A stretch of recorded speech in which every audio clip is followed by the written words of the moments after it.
Hello, welcome back to Bame Farm. Oh, we're still getting ready for silage chopping.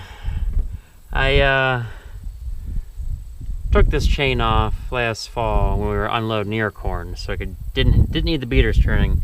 You still see some remnants of ear corn, but these would have damaged and started shelling the corn. So if I just kind of gently turn these by hand a little bit as it slowly inched forward, we were fine.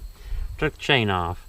Well, when I took it apart, these links, the rollers were falling out and coming apart. So I go, we need to get a new chain. So I'm getting a new chain put on it, and I cut this one to the same number of links as the last one. Even had the half link in it like they had. And apparently that was not the thing to do, to cut the same number of links. There's no tension on it down here. It's super tight.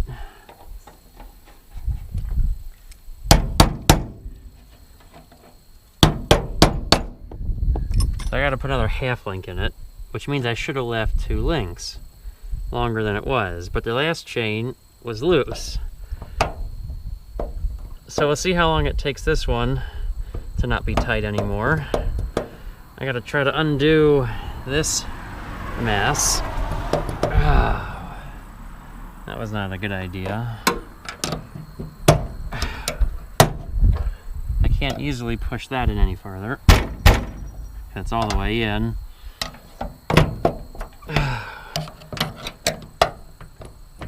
Come on, there we go. Once it comes off this lower sprocket, it isn't too bad. Get in there.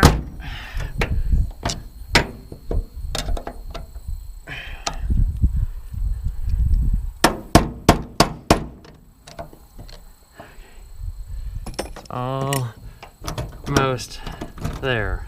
Aha. Yeah, if I left it tight like that, might have had some issues with it trying to take out the bearings. Here, there. We replace these, I don't know, about every 5 years or so. Okay, now this is easy to get apart. Over to our connector.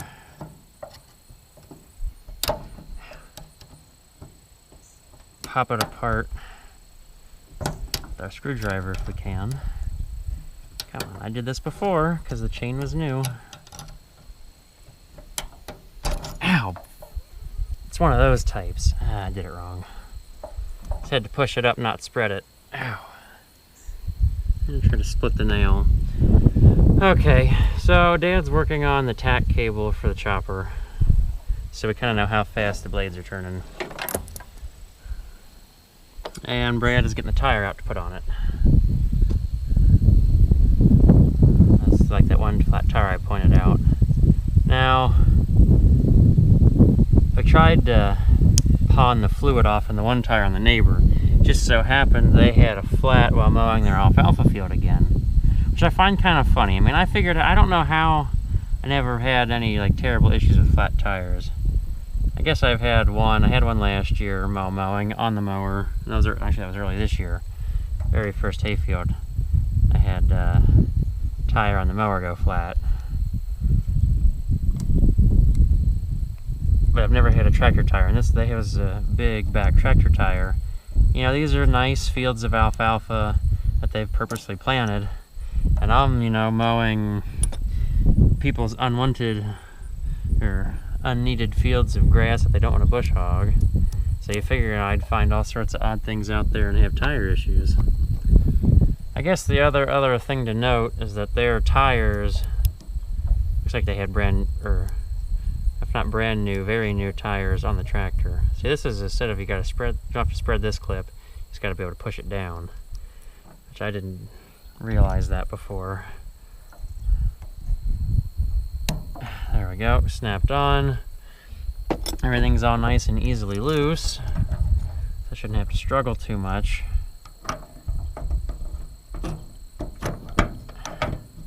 Put our tensioner back on. This is an idler. This isn't adjustable, unfortunately. This sprocket is non-adjustable. But we can proper this tightly. Now there's some slack. Holy cow, there's a lot of slack. Jeez, that shouldn't have been that hard then. See, that one link creates a lot of slack now. I gotta figure out what in the world to do with all that. And this is just an idler to make sure we have enough sprocket engagement. Well, it sounds like Dad got the chopper going. We're gonna move that around, get a new tire on it.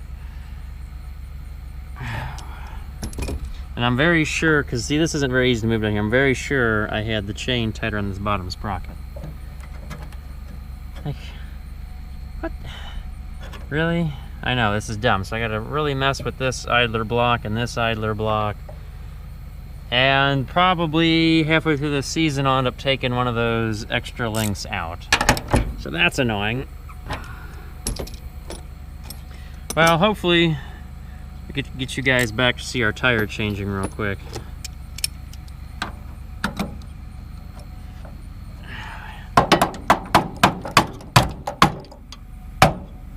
Oh, geez.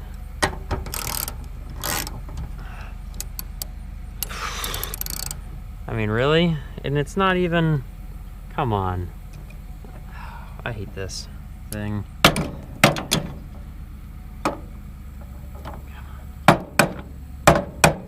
And I'm gonna catch the chain on that, and that's gonna break something. I guess we can run way out there on this wear block. Now this one is just a twist. There's no adjustment side to side. I will wear the edge of that block out for a few days. Guess that's tight enough. Keep it just inside that piece of metal there. We've patched this together, and looking at it up here along this seam, we're gonna end up doing something soon also.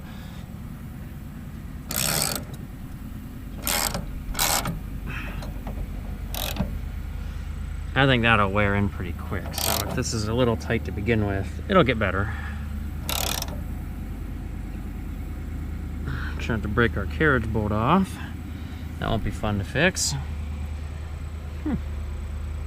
Interesting setup. That's plenty tight, but we'll let it go at that. I think, because I know it's going to get loose. And it's going to do it fast, incredibly fast. How is that going to work? That's not going to fly past. Because the chain comes around the top on the beaters. I can't have this much angle here, or else I'll rip the block off.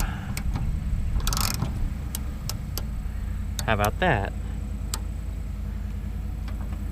Just a little more play. But I can't take much more there. Well, we'll go with that. Sounds like they're moved into a better position. The bell is for low pressure. We have to let the fuel pump, it's got an electric fuel shut off, so let the fuel shut off open back up to equalize pressure on both sides of the shut off, since one side is starved, the other side is not.